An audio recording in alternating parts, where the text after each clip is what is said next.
A gente segue falando das tarifas impostas sobre produtos brasileiros por parte de Donald Trump, dos Estados Unidos, que passam a valer do dia 1º de agosto essa alíquota de 50% para as nossas exportações. E o presidente dos Estados Unidos apontou que a relação comercial entre as partes é injusta e marcada por desequilíbrios. Falas essas de Donald Trump. Para falar mais sobre os impactos dessa decisão, chamo aqui o presidente da FIENG, Flávio Rosco, com quem eu tenho o prazer de conversar, de receber aqui no CNN Money News. Muito boa tarde, Flávio. Boa tarde, Vitor. É um prazer estar aqui com vocês. Um prazer é nosso. Flávio, pensando exatamente no setor que você representa, a indústria, eu queria entender quais, a gente acompanhou aqui principalmente os setores afetados, as principais empresas afetadas, mas pensando exatamente nos bens, nos bens industriais, né? Quais são os principais impactos para a indústria? Quais são as projeções que a gente já consegue fazer a partir desse cenário que, evidentemente, ainda é bastante incerto, porque a gente ainda tem a possibilidade dessa aplicação de tarifas recíprocas por parte do Brasil, e aí a gente tem a possibilidade de a gente acompanhar uma escalada dessa alíquota, desse tarifaço de Donald Trump.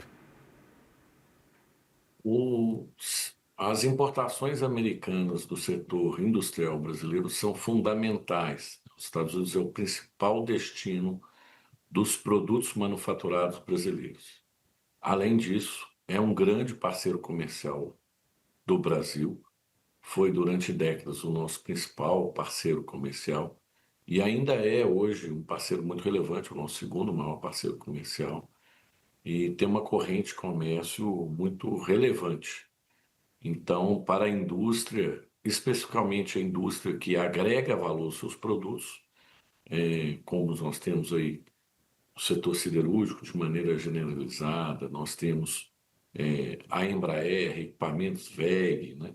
Nós temos aí uma série de empresas que têm uma participação expressiva das suas vendas voltada ao mercado americano e empresas com valor agregado, né?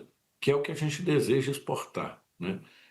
Porque aí você está agregando mão de obra, tecnologia, você está desenvolvendo cadeias muito relevantes para o desenvolvimento brasileiro.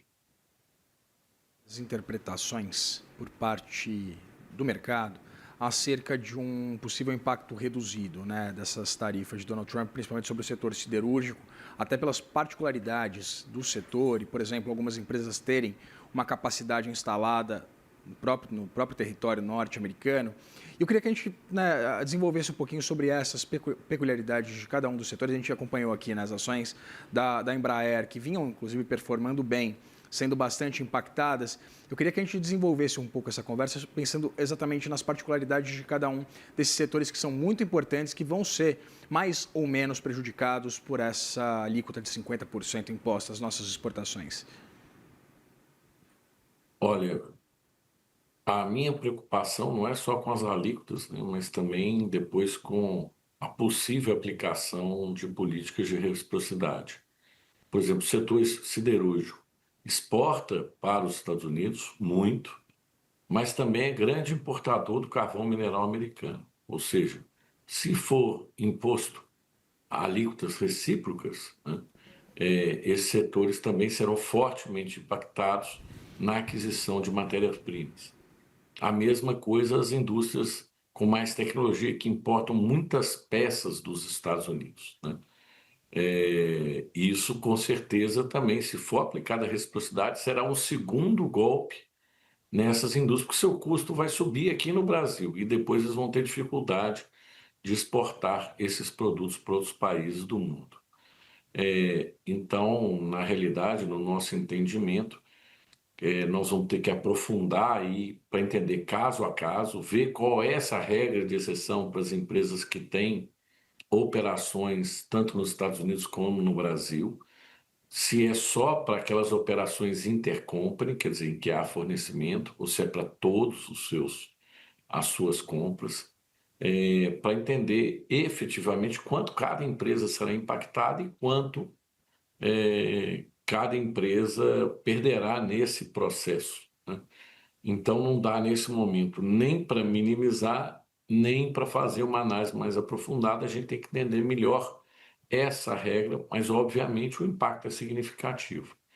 E a nossa preocupação, a preocupação de industriais que eu tenho conversado, é justamente de, em vez de ir para o diálogo, o Brasil implementar a nossa lei de reciprocidade, o que vai trazer mais ônus para o próprio setor industrial brasileiro.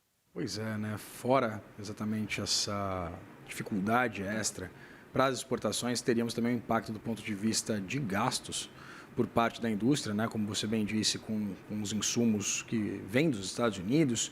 E exatamente pegando um gancho nessa última leitura sua, Flávio, a respeito da resposta, da possibilidade de uma resposta do governo brasileiro. Queria entender se, eu sei que ainda é muito recente, mas queria entender se você, né, como representante do setor, já teve algum tipo de conversa com o ministro Geraldo Alckmin, com os responsáveis por essas negociações, para entender qual deve ser essa resposta do ponto de vista prático. Porque a gente acompanhou essa primeira manifestação do presidente Lula, abordando a possibilidade da lei de reciprocidade ser utilizada, mas eu queria entender se do ponto de vista prático já há pelo menos alguma sinalização passada pelo governo ao setor. Ainda não conversei com o vice-presidente, que também é ministro da Indústria e Comércio, então é o interlocutor ideal sobre esse assunto, mas pretendo fazê-lo ainda hoje. Eu acho que o vice-presidente é a pessoa, inclusive, adequada para conduzir, porque é uma pessoa ponderada, e nesse momento a gente precisa não de acirrar os ânimos, a gente precisa de reduzir. Eu lembro aqui, eu estive na CNN mesmo, em entrevista, quando os Estados Unidos anunciou o tarifaço, não direcionado ao Brasil, mas a todos os países, eu disse que era muito importante a negociação, porque eu via a possibilidade de uma oportunidade. E ali era a hora do diálogo, era a hora da relação ter sido azeitada na minha leitura. O Brasil tinha ali uma grande oportunidade de ser protagonista. Infelizmente, isso não foi possível e ao longo dos meses, né, os Estados Unidos vinham sinalizando que países que estivessem não alinhados com a sua liderança e também com o seu posicionamento, né, poderiam ou não ser retalhados. Na minha leitura, isso veio ocorrer agora e eu acho que a única chance de reverter esse processo é justamente negociando. Se nós impusermos tarifas, eles vão ainda sobretaxar as tarifas, o, o presidente Trump falou isso de maneira muito clara, e nós vamos ter um acirramento ainda pior da atual situação. Nós temos de lembrar que, para nós, os Estados Unidos é muito relevante, e para os Estados Unidos, em termos relativos, o Brasil não é tão relevante assim. Portanto, é uma negociação um pouco desigual e nós temos que fazer maior empenho para resgatar essa relação. Pois é, né, Flávio? Chama atenção exatamente o timing desse anúncio de uma tarifa tão expressiva. O Brasil, que tinha sido beneficiado com uma tarifa de somente 10%, né? Em meio, logo depois dessa reunião da cúpula do BRICS no Rio de Janeiro, e aí parece que Donald Trump usa um pretexto, né, que envolve ali Jair Bolsonaro, para, na verdade, aplicar algum tipo de retaliação, principalmente do ponto de vista político, envolvendo as relações comerciais do Brasil com o BRICS, né, com países membros desse bloco. Eu queria uma análise sua sobre a importância das relações comerciais, a gente colocar exatamente em comparação. Vale a pena, do ponto de vista prático, o Brasil se aliar a países como a Índia, como evidentemente a China, nosso maior parceiro comercial, mas a África do Sul, também esses países convidados do bloco, e comprar essa briga com os Estados Unidos? Olha, eu acho que faz todo sentido o Brasil ter laços com o maior número de países possíveis, né? Desde que isso não implique segregação, né? O Brasil pode ter laços com países como dos BRICS, eu acho que faz todo sentido, desde que isso não exclua, né, os Estados Unidos. Então, na minha relação, não é questão de hierarquizar nesse momento ali as relações, é de ter todas as boas relações possíveis, porque no comércio é isso que conta, né? Você pode ser bom vizinho de todo mundo sem ser o líder da briga, né? E eu acho que essa que é a discussão. Quer dizer, o Brasil sempre foi um país de neutralidade. Ele sempre foi um país ali do equilíbrio. E a gente entende que esse é o melhor posicionamento no comércio internacional, né? Principalmente porque a gente efetivamente não é uma grande potência mundial em termos bélicos, né? Nem em termos geopolíticos. Somos uma nação que ainda está no estado intermediário de desenvolvimento econômico. Então a gente precisa de todos os países para continuar progredindo economicamente. Então por isso mesmo que a gente pede temperança nesse momento e entendemos que é hora exatamente de acalmar ali os ânimos das relações e não de acirrá-las. Pois é, né, Flávio? Sempre tivemos esse papel bastante ponderado, bastante técnico, bastante diplomático, né, envolvendo as nossas relações comerciais. E exatamente pensando nesse histórico brasileiro, na verdade, até trouxe a reunião da cúpula do BRICS, porque parece que aquela discussão acerca da desdolarização do comércio internacional, né? O presidente Lula disse que isso era uma tendência, que não dava para voltar atrás, essas discussões elas deveriam ganhar atração. Eu queria entender exatamente na sua avaliação sobre a viabilidade de uma discussão como essa e também não só a viabilidade, mas a pertinência dessa discussão nesse momento. No nosso entendimento, quer dizer, se isso for acontecer, ele vai acontecer ao longo de décadas, né? Um movimento. Ele não vai ser impulsionado por uma declaração ou outra aqui ou lá. Então, eu acredito que esse posicionamento não soma ao Brasil, na minha leitura, no cenário geopolítico, já que o dólar é, na visão dos americanos e dos Estados Unidos, um grande ativo da economia americana. E qualquer ataque ao dólar é um ataque aos Estados Unidos. Foi dessa maneira que o presidente Donald Trump assinou antes.